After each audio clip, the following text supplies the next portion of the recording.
শুভ সকাল বন্ধুরা, সবাই কেমন আছেন? দেখেন অবাক কাণ্ড হইল, গাছটা সর্বোচ্চ উচ্চতা হইল 1 ফিট গাছ। এর ভিতরে দেখেন ধন্দুল চলে আসছে। কীরকম ধন্দুলগুলা, এই দেখেন, আমি দেখাচ্ছি। এই দেখেন ধন্দুল চলে আসছে। এই দেখেন ধন্দুল, এই যে দেখা যায় ধন্দুলগুলা। একটু জুম করে দেখাই আপনাদেরকে। এই দেখেন, এই যে ধন্দুল চলে আসছে, প্রত্যেকটা জয়েন্টে ধন্দুল চলে আসছে। দেখেন আপনারা, আমি তো অবাক হয়ে গেলাম। একটু গাছে এইভাবে ধন্দুল আসলে কি হবে আমি জানি না। এই দেখেন ধন্দুলগুলো। আপনারা আমার গাছগুলোর জন্য দোয়া করবেন। আর আমি তো বিশেষত বলছি যে এটা আমার জীবনের প্রথম একটা বাগান লাগানো। এটাতে যা ফসল হবে এটা জনসাধারণের মাঝে বিতরণ করে দেব।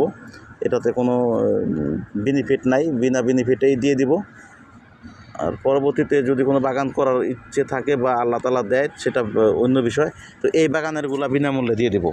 আপনারা আমার বাগানের জন্য অবশ্যই আল্লাহর কাছে একটু প্রার্থনা করবেন যেন ভালোভাবে দেয়। আর এত ছোট গাছে এত ধন্দল ধরতেছে, জানি না আল্লাহ তাআলা কীভাবে কী দিবে, আল্লাহ ভালো জানেন। কিন্তু আমি দেখতেছি অনেক সুন্দর।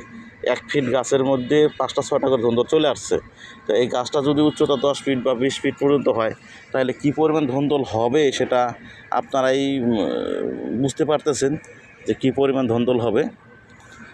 তো আপনারা আমার এই গাছগুলোর জন্য একটু দোয়া রাখবেন আল্লাহর কাছে, যেন আল্লাহ তাআলা ভালোভাবে ফসল দেয়। যেহেতু এটা জনসাধারণের বিনামূল্যে দিয়ে দেওয়ার জন্য অঙ্গীকার করা। আর এর ফাঁকে যদি আপনাদের কাছে কোনো পরামর্শ থাকে, যেহেতু আমি নতুন মানুষ, এই ধন্দলগুলো টিকানোর জন্য বা এই ধন্দলের গাছগুলার ভালোভাবে বেড়ে ওঠার কোনো পরামর্শ থাকে, আপনারা অবশ্যই আমাকে একটু পরামর্শ দিয়ে সাহায্য করবেন।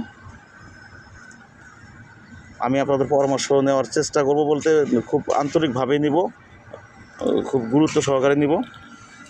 সকালবেলা ভালোই লাগতেছে যে এই ছোট্ট গাছে ধন্দলগুলো চলে আসছে। সবার প্রতি সালাম, আসসালামু আলাইকুম।